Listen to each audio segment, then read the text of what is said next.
اور پھر یقین جانے حقیقت یہ ہے جو میرے آقا مصطفیٰ کریم صلی اللہ علیہ وآلہ وسلم نے واضح کر دی ہے، اس میں تو کوئی شک و شبہ رہا ہی نہیں۔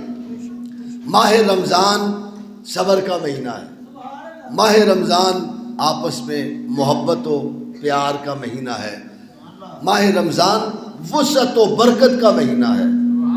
اور ماہ رمضان جو ہے اس میں اللہ نے 3 عشرے رکھے ہیں، 3 عشرے۔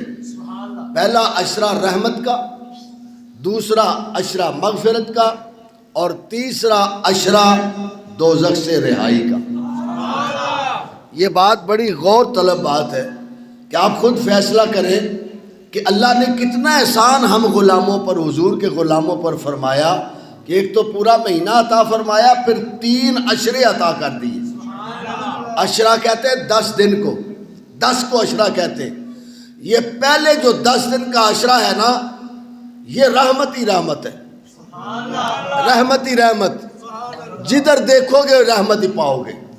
اگر صبح فجر کے وقت دیکھو تو پھر بھی رحمت، ظہر کے وقت دیکھو تو رحمت، عصر کے وقت دیکھو تو رحمت، مغرب کے وقت دیکھو تو رحمت، عشاء کے وقت دیکھو تو رحمت، افطاری کے وقت، سحری کے وقت رحمت ہی رحمت ہے۔ جدھر بھی تمہاری توجہ ہو آپ دیکھ سکتے ہو کہ رحمت ہی رحمت ہوتی ہے۔ اللہ رب ذوالجلال نے یہ عشرہ رحمت کا حضور کے غلاموں کو عطا فرمایا۔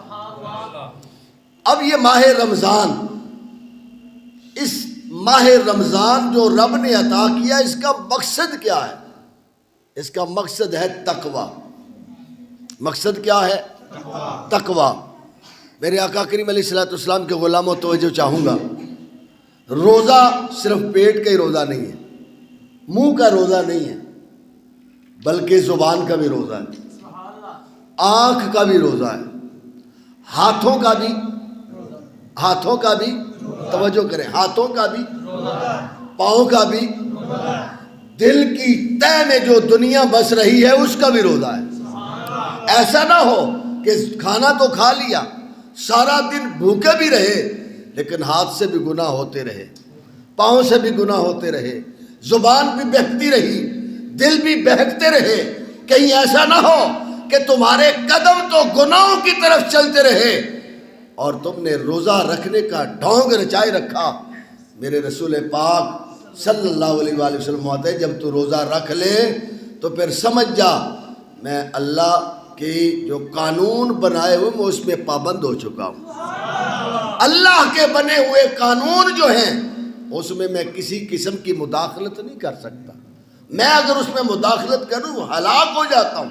یہ ایمان ہونا چاہیے بندے کا کہ جو قانون، جو ضابطہ اللہ اور اس کے رسول نے ماہ رمضان کے والے سے دیا، اس پہ ہمیں کاربند رہنا فرض ہے، ہمارے اوپر لازم ہے۔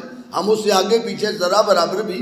اور میرے آقا کریم علیہ السلام کی بارگاہ میں 2 خواتین آئیں، 2 عورتیں بیٹھی ہوئی تھی، تو حضور علیہ السلام نے کہا روزہ ہے تمہارا؟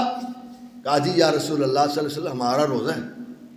تو میرے رسول پاک صلی اللہ علیہ وسلم کا علم غیب دیکھ کتنا عظیم علم ہے میرے مصطفیٰ کا، کیونکہ میرے رب نے فرمایا وَعَلَّمَكَ مَا لَمْ تَكُنْ تَعْلَمْ وَكَانَ فَضْلُ اللَّهِ عَلَيْكُمْ عَظِيمًا۔ محبوب آپ جو نہیں جانتے تھے ہم نے تو آپ کو وہ عطا فرما دیا ہے، جو آپ جانتے نہیں تھے وہ عطا فرما دیا ہے۔ مَا كَانَ وَمَا يَكُونَ کا علم تمہیں عطا کر دیا ہے۔ محبوب حقیقت یہ ہے کہ ہم نے تمہیں اپنا محبوب بنا کے بھیجا، ہم نے یہ تمہیں سب کچھ عطا کیا، اور یہ تمہارے رب کا تمہارے اوپر بہت بڑا فضل ہے، اللہ کا فضل۔ اب حضور کا علم دیکھ، حضور کے علم غیب کو دیکھ۔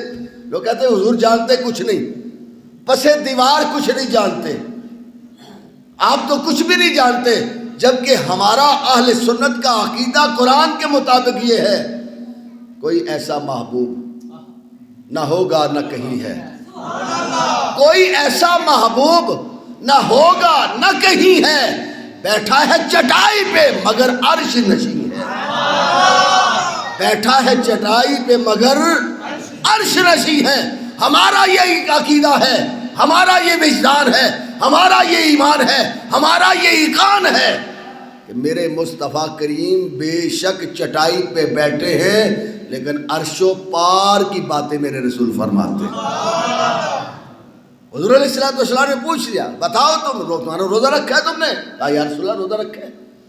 اب حضور علیہ السلام نے کیا فرمایا؟ فرمایا نہیں، تمہارا روزہ نہیں ہے، تمہارا روزہ یار جو نبی دل کی باتیں جانتا ہو، جو نبی دل کی باتوں کو جانتا ہے، وہ نبی کتنا عظمت والا ہے، وہ کتنی معرفت والا وہ نبی ہے، اللہ کا محبوب ہے کہ دلوں کی باتیں جانتا ہے۔ حضور بھائی نے روزہ نہیں تمہارا؟ کہا رسول اللہ روزہ رکھا ہے؟ کہا نہیں۔ کہا رکھا ہے؟ تک انہوں نے 2-3 مرتبہ حضور نے سوال کیا، انہوں نے جواب دیا کہ رکھا ہم نے۔ اب میرے رسول پاک صلی اللہ علیہ وسلم پھر ایسے کرو، کیا کرو؟ الٹی کرو۔ انہوں نے منہ میں انگلی ماری، الٹی کی۔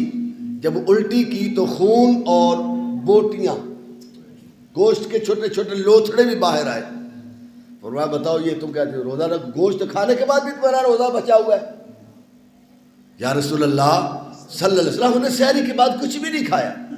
اب سن میرے نبی کے جلوے اور میرے نبی کے جملے، میرے نبی کے ارشاد۔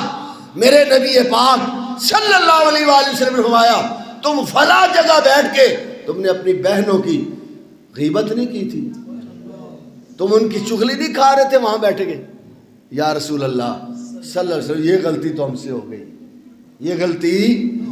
اب میرے رسول پاک صلی اللہ علیہ وسلم یہاں تک امت کو درس دے رہے ہیں کہ جب تم نے روزہ رکھ لیا تو پھر زبان کی حفاظت بھی کرنا، ایسا نہ ہو کہ زبان سے جو آئے کہتے چلے جاؤ، خاموشی۔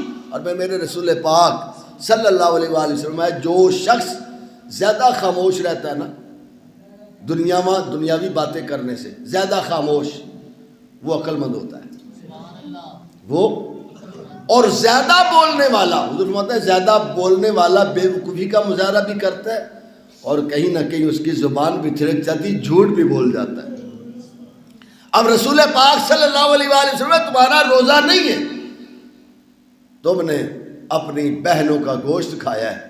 اور قرآن میں اللہ فرماتا ہے جو کوئی مسلمان اپنے کسی مسلمان بہن بھائی کی غیبت چغل خوری کرتا ہے وہ اپنے مردہ بھائی کا مردہ گوشت کھا رہا ہے۔ اب یار خود فیصلہ کرو ہم کہاں پہنچ چکے ہیں؟ ہم سے کوئی محفوظ ہے بندہ معاشرے میں؟ ہم نے تو سب کے لیے تلوار پکڑی ہوتی ہے، ہم تو سب کو ملیمیٹ کرنے کے جذبات رکھتے ہیں کہ اس کو بھی مٹا دو، اس کو بھی مٹا دو، یہ بھی مٹ جائے، وہ بھی مٹ جائے، ختم ہو جائے کام۔ لیکن میرے نبی پاک صلی اللہ علیہ وسلم آتا ہے روزہ رکھ، کھانے پینے سے صرف منع نہیں ہونا، باقی گناہوں سے بھی بچنا ہے، باقی گناہوں سے بچنا ہے۔ اچھا ماہ رمضان المبارک جو ہے نا یہ بڑا عظیم مہینہ ہے، آپ ذرا خود بتائیں، لوہے کو زنگ لگاؤ، لوہے کو زنگ لگاؤ، آگ جلا کے لوہے کو اس میں ڈال دیا جائے، زنگ اتر جائے گا یا نہیں؟ نہیں اترتا، کیوں جی؟ جی اتر جاتا ہے، اللہ آپ کو سلامت رکھے۔ یہ یاد رکھیں لوہے سے زنگ اترتا ہے آگ میں ڈالنے سے، یہ یاد رکھیں، زنگ اتر جاتا ہے، وہ زنگ جل جاتا ہے، وہ لوہے باہر نکالتے ہیں تو چھوٹے چھوٹے ٹکڑے جھڑ جاتے ہیں، وہ کچرا جو بھی ہوتا ہے۔ تو میرے نبی پاک صلی اللہ علیہ وسلم آتے ہیں یہ جو رمضان المبارک کا ماہ مقدس ہے نا، جس طرح بھٹی میں لوہے کو ڈالے اس کا زنگ اترتا ہے، اسی طرح جو ماہ رمضان میں روزے رکھ کے، تراویح رکھ کے، درس قرآن سن کے، نیکی کر کے زندگی گزارتا ہے، میرا رب ماہ رمضان کے برکت سے اس کے گناہ اس طرح جلا دیتا ہے جیسے بھٹی لوہے کے زنگ کو جلا دیتی۔ یہ ماہ رمضان ہے، ماہ رمضان۔ اور پھر جب بندہ روزہ رکھتا ہے نا تو روزہ جب بندہ رکھتا ہے تو یقیناً آپ جانیں یہ بات بڑی پختہ بات ہے کہ روزہ دار کی توحید بڑی پکی ہوتی ہے، روزہ دار کی توحید بڑی پکی۔ آپ جائیں نا دائیں بائیں دیکھیں نا، وہ چھڈو جی یہ بھی توحید نہیں ہے تو خرابی ہو گئی، شرک ہو گیا، فلاں ہو گیا۔ میں نے کہا بھائی غور کر، ایسے نہ کرو، شرک اور کفر کے فتوے نہ لگاؤ۔ یہ دیکھ جس نے روزہ رکھا اس کی توحید کتنی پکی ہے، وہ ذرا بھی گڑبڑ نہیں کرتا، ادھر ادھر تو ہوتا ہی نہیں۔ کہا جی وہ کیسے؟ میں نے کہا ذرا غور کر، اپنے گھر کے اندر دیکھ، فریج میں فروٹ بھی رکھا ہوا ہے، دہی دودھ بھی ہوگا، کوئی چیز چاول کھیر پکی بھی رکھی ہوگی، سب کچھ رکھا ہے، لیکن جب تو نے سحری آخری گھونٹ پانی کا پی کے ارادہ کر لیا، نیت کی یا اللہ میں تیرے لیے ماہ رمضان کا روزہ رکھتا ہوں، اس کے بعد تو نے سارا دن کچھ کھایا کیوں نہیں؟ اس کے بعد تو نے پانی نہیں پیا؟ غسل کرنے کے لیے تو غسل خانے میں گیا، پردہ لگا ہوا تھا، دروازہ تھا، کوئی دیکھ بھی نہیں رہا تھا، تجھے پانی کی پیاس بھی تھی، نہاتے نہاتے وضو کرتے تو نے گھونٹ پیا کیوں نہیں؟ کیا بات ہے، کیوں نہیں پیا تو نے؟ گھر میں نعمتیں پڑی ہیں، سب کچھ رکھا ہے، کھاتا کیوں نہیں، پیتا کیوں نہیں؟ اس کی توحید اتنی پکی، وہ کہتا ہے میرا رب مجھے دیکھ رہا ہے، میرا رب مجھے اچھا بتا کتنی توحید پکی ہے اس بندے کی؟ جس نے روزہ رکھا اس کی کتنی پاکیزہ اور پختہ توحید ہے، وہ ڈولتا نہیں، کہتا ہے میرا رب مجھے دیکھ رہا ہے، غسل خانے میں بھی دیکھ رہا ہے، کمرے میں بھی دیکھ رہا ہے، مسجد میں بھی دیکھ رہا ہے، جہاں بھی میں جاتا ہوں، جہاں بھی کہیں جاتا ہوں، میرا رب ہر جگہ مجھے دیکھ رہا ہے۔ اور اللہ رب الجلال نے قرآن مجید فرقان حمید کے دوسرے پارے میں ارشاد فرمایا، محبوب جب میرے بندے تجھ سے میرا پتہ پوچھیں، جب میرے بندے تجھ سے میرا پتہ پوچھے کہ رب کہاں ہے، تو محبوب ان کو کہہ دے نحن اقرب الیہ من حبل الورید، ان کو بتا دے گھبرانے کی ضرورت نہیں، تمہارا رب تمہاری شارگ سے بھی زیادہ قریب ہے۔ تم اپنے رب سے پیار کر کے تو دیکھو، اپنے رب سے تعلق بندگی جوڑ کے تو دیکھو، اپنے رب کی رضا حاصل کرنے کا ارادہ کر کے تو دیکھو، میرا رب تمہیں ہر طرح کی رحمتوں سے نواز دے گا۔